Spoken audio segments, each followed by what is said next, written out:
In the studio this morning, of course, we got me, myself, Lawson, we got Livo, and we've got Ben Ng joining us all the way from Melbourne. Well, as we've said earlier in the show, you've had a change of role recently. Yes. And you're managing the content for Faith FM. What else are you doing for Faith FM? Well, I came in with the fundraising and marketing, but yeah, I'm the acting content manager now for Faith FM as Big Boss Robbie has stepped out and he's going to the land of the brave and the free. Yeah, shout out Robbie Bergen. I mean, of course, the Faith Experiment. You Yes. guys would know the show. And our boss, our fearless leader for quite a long time he's left us for bigger and brighter things. He saw the bright lights of Hollywood and he said, "Hey, that's right." And not that he's going to move to Hollywood, but that's where he went. And we're stoked for him and the work that he is doing, working in the media space in America. But you have come into that space now. Yeah, so I just started in May, but stepping into the content role was just last month, actually. Wow. Okay. So very new. So what enabled that transfer to happen? Well, I think we're going through some restructuring in the radio land here right now, and just trying to find the people is always the difficult part, isn't it? Yeah, absolutely. Yeah, and that's awesome. So we're stoked for you. You're in this position, in this space, managing content, and looking after your fundraising as well. I'm imagining is so that's awesome. And I mean, that's a blessing for us. I'm a Faith FM. What's the word? I've been here for a while. I'm a plant in the Breakfast Show studio. I've laid down my roots truly, and so I've been here and I've been blessed by the ministry of Faith FM to be able to work for it for quite a long time. But simultaneously, I'm sure many of our listeners have been blessed by the content of Faith FM and been blessed to hear positively different radio, hearing the gospel on the radio waves. Yes. Three Angels Message broadcasted right across Australia. But Ben, so that's what you're doing now. Tell us about who are you? Where are you from? How has God led your life up until this point? And maybe we can start with the origins, the beginning. Where did Ben Ng start? Well, actually, I've been developing a sermon called The Outsiders. Okay. Because that's exactly what I feel like. Wow. Yeah. I was born in Singapore. Okay. And on my birth cert, it says this baby or child is not a Singaporean citizen at birth. Wow. So they didn't want me. Oh, wow. Well, but my parents were from Malaysia. Okay. And up so, the road. just up the road. And I was Malaysian. But after 2 years, we moved to England for 5 years because my dad was a doctor getting his specialty. Okay. And so we were there for 5 years. Came back to Malaysia. I couldn't speak Malay, which is the local language there. I couldn't speak Chinese. And these were the two languages that were used in public school. So we couldn't go to public school. We had to go to private school, which was half Aussies and half British. So went to a English-speaking school. And then after that, for about 6 years, then we came to Australia for 10 years. Okay. And so I'm what you would call a banana. A banana. Okay. Yellow Okay. on the outside and white on the inside. But I've met eggs before. Okay. So They're white on the outside and they're yellow on the inside. Oh, dude, I'm gonna be honest. I obviously didn't grow up in Asia. I'm like Aussie as it gets. I'm like from a Bogan family. But I've been hanging out, like some of my best man at my wedding was Chinese. Like I'm in with the Asian community here in Newcastle because actually me and Dan, we go to church on a university campus. And so I'm getting there, bro. I love hot pot. I love, I love Malatang. I love eating Asian food and Malaysian food is one of the best. I'm there. If with I'd you, say bro. the best, because it's The got best. a melting pot of the Malay locals, then you have Indian, then you have Chinese food, and then Yeah. you got Thai up the border, Yeah. and it's just got all these influences. It's amazing. Incredible. So you are this international citizen living all over the place. But what age did you get to Australia? I was 13. Okay. So 13. And I mean, because your accent, when I heard you, I'm like, oh yeah, you sounded like an Australian Oh, I'm so glad. I would A lot of people say- say that I sound a bit of American. I have a bit of American twang to I would it. say, yeah, you got a bit of twang, but But you've never lived in America, right? I was there for 7 years. okay, so this is the history that we're getting into. Now you're calling Australia home, and for 10 years when you were a kid, you called Australia home, and I can imagine, and especially like with your father's career, successful doctor, getting his training. So was the coming to Australia an opportunity opened up for him to work here? Actually, my dad was still in Malaysia when we lived here for 10 years. Really? Yeah. Because we, like back in Malaysia, we couldn't go to public school. We had to go to private school. There was 3 of us. and it was really expensive. And my dad, he was working actually at a missionary hospital still at that time, and so couldn't afford it. My brother and sister were born in Australia, actually in Adelaide. Okay. So shout out to all those that are listening in Adelaide. But that's where my mom and dad got nursing and doctor degree. And then they just left just as I was born in Singapore there. Yeah. Yeah, right. So he was there in Malaysia, and we were here with my mom for 10 years. Yeah. Wow. Okay, so he's in, and that is kind of insane to me that it's cheaper to live in Australia and go to school here than go to private school and live in Malaysia as a family. That's crazy. So you're here in Australia, you're growing up, and I mean from 13 to, if it's 10 years, 13 to 23. These are the formative years of your life. Were you a Christian during that time? I was. Yeah. I grew up in a Christian home all my life, an Adventist home, actually. Yeah, but my mom put me in public school from the ages of 14 to 17. I went to an all-boys school. I'm not sure if anyone listening is out there who's from Melbourne High. Yeah.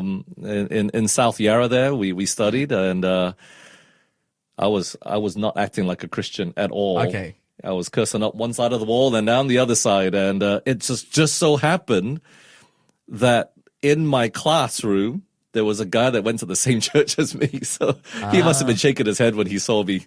Who is this guy? He's different on the weekend than he is during the week. Okay. So you're speaking to a reality because it sounds like your parents like working in missionary hospital and whatnot. Like they sound like amazing, faithful people. They are. And you're They are. speaking to a reality that a lot of second generation or generational Christians go through, which is without making faith your own yet, that you're struggling to live out that life consistently, and it's showing in your, kind of manifesting into a little bit of a double life. It sounds like.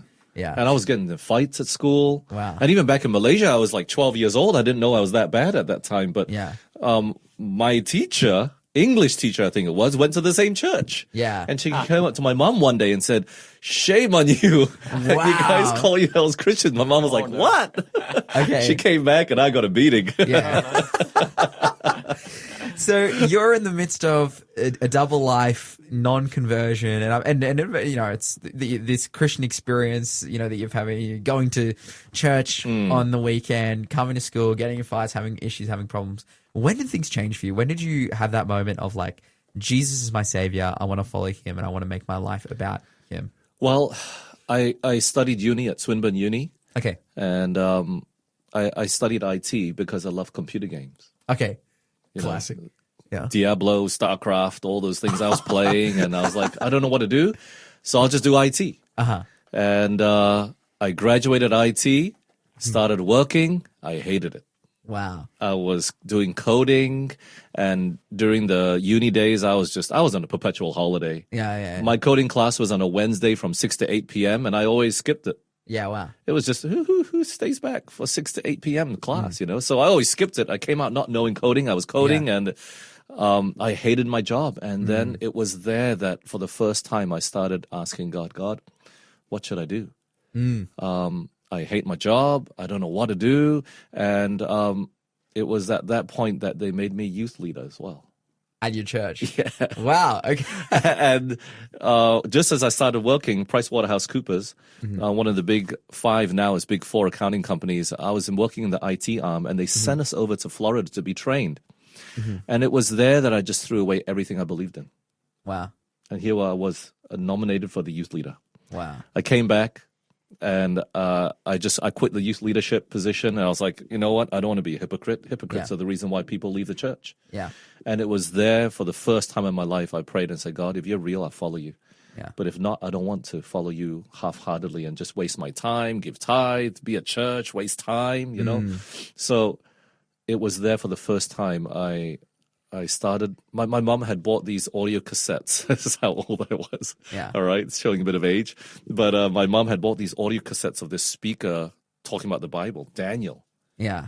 And I'd never studied. I knew where the books of the Bible were, but I'd never read the Bible before. Wow. Okay. So he just started going through the book of Daniel. Who was verse the by speaker? verse. His name was Peter Gregory.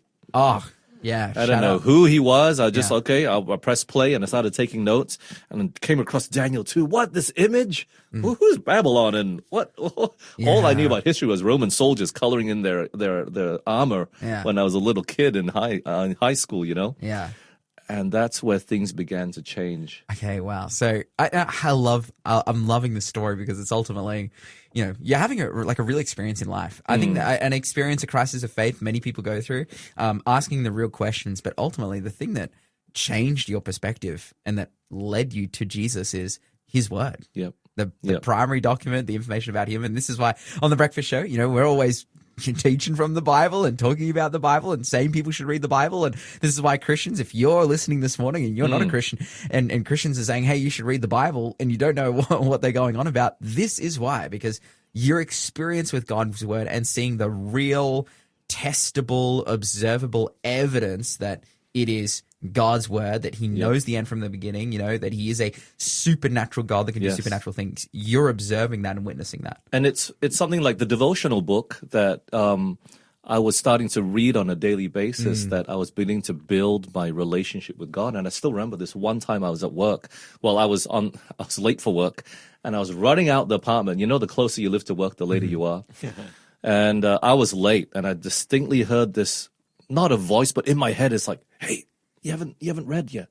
And I was just struggling. The door was closing. I was like, went back in there, read the devotion for 5 minutes, and I was off. And it just quietened my heart. It gave me peace in my heart. And yeah, my relationship with God was just building and becoming more real. Wow. And that was at the age of 20. Wow. So 2 years later, I quit my job. I wanted to go read the Bible, study the Bible a bit more in depth because I listened to the sermon by Doug Batchelor. He says, you want to know God's will?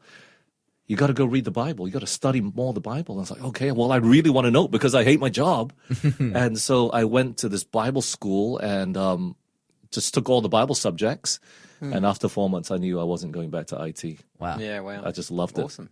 So you've made your decision to follow Jesus, and I'm assuming when you say I'm not going back to IT, it was to go into the ministry work. Yes. And I'm sure you've got stories there. Now you have a family as well. I do. Yeah, tell us about your Lovely family. wife. I'm from Malaysia. Her name's Yi. Oh, we met awesome. in US actually, but ever since then we've traveled the world. We were in Taiwan 3.5 years, Malaysia 9 years, and now we're here. And 3 wonderful kids, a daughter and 2 sons. And my daughter just got baptized Amazing. on this past weekend. And I had the privilege of baptizing her. Yeah, wow. That was incredible. amazing. So your story, I think, I'm listening to it now. It's a testament to, hey, coming to know God for who He is, and as a result of that, Him really changing, directing, leading, and guiding your life. Yes. And that's amazing. And I mean, we're blessed here on the Breakfast Show and on Faith FM, not only to hear your story, but to know that, hey, these are the people that are leading out in the Faith FM space and leading the charge to bring the 3 angels message and the gospel to Australia. Yeah. I'm really encouraged by your story, Ben, and I'm sure, you know, I've actually got some text messages I'm reading now, people sharing their experiences as well with Malaysia and whatnot, which is cool, which we can get into in our next hour. But Ben, thank you so much for sharing your journey, thanks how for having God me here, has guys. worked in your life, and we're stoked to have you on the Faith FM team. You're listening to the Breakfast Show podcast on Faith FM. Positively different.